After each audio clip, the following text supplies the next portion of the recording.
Good evening and thank you all for joining us on 13 Plus. I'm Mary Coleman. Investors are snatching up farmland all across America. Some critics say it's pushing out the small family farmer, but advocates say it's giving more people a stake in the land and helping prop up the market. It's an issue our national investigative team has been following for a while now. Reporter Kristen Crowley digs into who's buying up all of that land and how one farmer says you could up paying in the long run. I'm a fourth generation farmer, fourth generation American. Farming isn't a job for the weak of heart or mind. Several different things can wear on you emotionally, you know. Actually, I'm 25 and these gray hairs. Darvin Bentledge keeps a sense of humor about the career he's held for more than 50 years. A job he's loved, even when it didn't love him back. Out of 10 years on farming, you may make money 2 years, break even for about 3 years, then lose your for 5 years. The losses, the stress, and the strain. My back's got where I can't take it anymore. Mean Darvin's ready to hang it up and retire.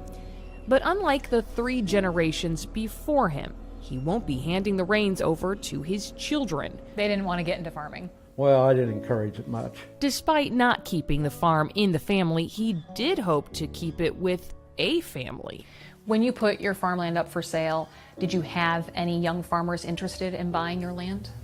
Yes. I had lots of young guys. But none could come up with the $4,500 an acre price tag, more than $3 million for the roughly 700-acre farm. If the price sounds steep, the USDA says that's close to the national average. The average value of farmland has almost doubled since 2009, pricing many traditional farmers out. So if farmers can't afford the land, who's buying it? When you have billions of dollars at hand, you can afford to pay more for land than somebody who doesn't have access to billions of dollars. Loka Ashwood, an associate professor of sociology at the University of Kentucky, says the deep pockets belong to corporations. And Loka says that's a problem. When you're an outside investor that's interested in agriculture, you're interested because you want a return. Now, everybody wants a return on their work, but the difference with these outside investors are they don't have the same community ties, the same community attachments a farmer does. She says traditional farmers with land passed down for generations, or those who live on the land they work, have been dwindling in numbers for decades, dropping up to 87% from 1978 to 2017. They've been pushed out because they can't make enough money on a small enough amount of acreage that they can live on. So it's led to the expansion of larger and larger farms with fewer and fewer fence lines, leading to consolidation in the ag industry and higher farmland prices. According to USDA data, the value of farmland has seen consistent, steep increases over the last few years, despite market conditions that should have slowed down growth. Is there a bubble right now for farmland? Some of my colleagues and my scholars, or fellow scholars in geography and sociology would say yes, that there is a bubble right now in farmland, and it's driven because of speculative investment. It's the treatment just of land as a good to diversify your portfolio. Our team and Investigate Midwest partnered up and reviewed land records in counties that are seeing some of the greatest increases in farmland prices and found numerous examples of non-traditional buyers investing millions in farmland. Our review found a company owned by a Tennessee billionaire spent more than $22 million on 9 properties in Illinois.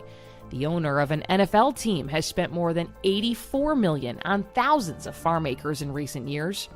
We found almost $10 million worth of transactions connected to an investment company owned by retirement investment company TIAA, and a company owned by the Mormon Church has been openly buying hundreds of acres across the country. Another thing that's really difficult is as you have more institutional investors, and you have land holdings more consolidated, the farm sales are for larger plots of land. So they go up from 80 to 160 acres, especially in the Midwest, and maybe over 200 or 300 acres. And when the plots are sold and that big of a number, then that immediately puts smaller farmers out of the playing field. They can't even bid on that land. And it means that only those with more money can buy the land. And that's particularly advantageous to these large institutional investors. These trends have caught the eyes of lawmakers. The Farmland for Farmers Act aims to limit the rising rates of corporate investment in farmland.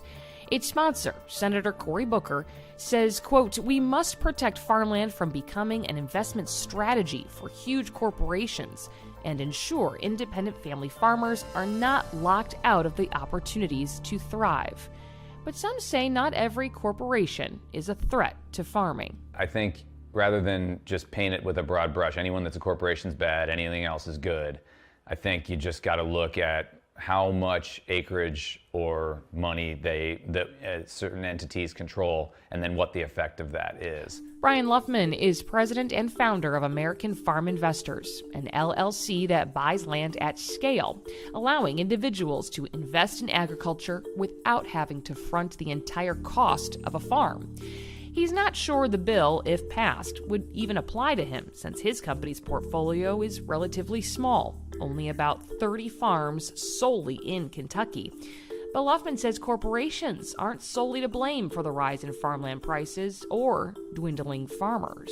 If you completely cut out groups like myself from buying farms around, I think the prices of farmland will probably go down a bit, but I'm not sure that there's going to be a whole lot of buyers that are willing to go back. You're not going to find just thousands of families that are just going to jump in and buy up all the farmland that the groups like myself own at this point, and then turn them back into these perfect little family operations. Instead, he says companies like his could actually make the future brighter for America's farming industry. As long as people who are buying the farms are actually trying to help lease it to good farmers, help produce some scale, I think every single one of my farmers would say what we're doing is a good thing for them, not competing with them. Do you think there's a farming bubble right now?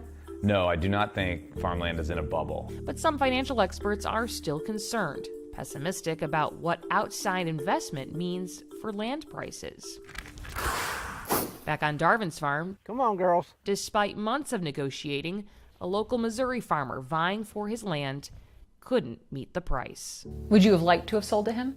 I would have loved to sell to him, But you couldn't. but I couldn't. You know, I had to, this was my one shot to get out, and so I couldn't cut my own throat to give him an opportunity. Who ended up buying your land? Ended up being corporations The very thing that you don't want to happen. that I didn't want to happen.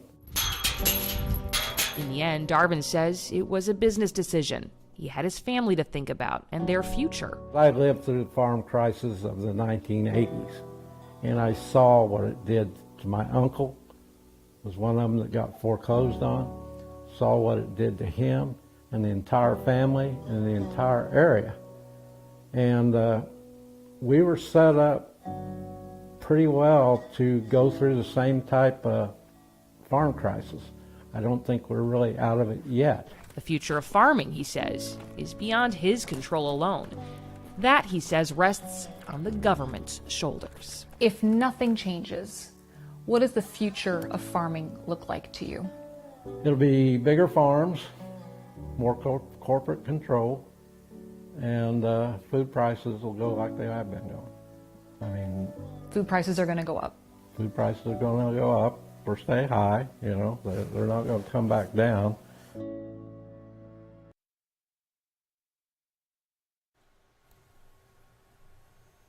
And be sure to stick with us for more news weekdays at 7 here on 13 Plus, where we will dive deeper into stories just like this that may impact you. We hope you're having a great evening and will join us on 13 News Live at 10. You are taking a live look of the Tucson metro area. Hope you have a great evening.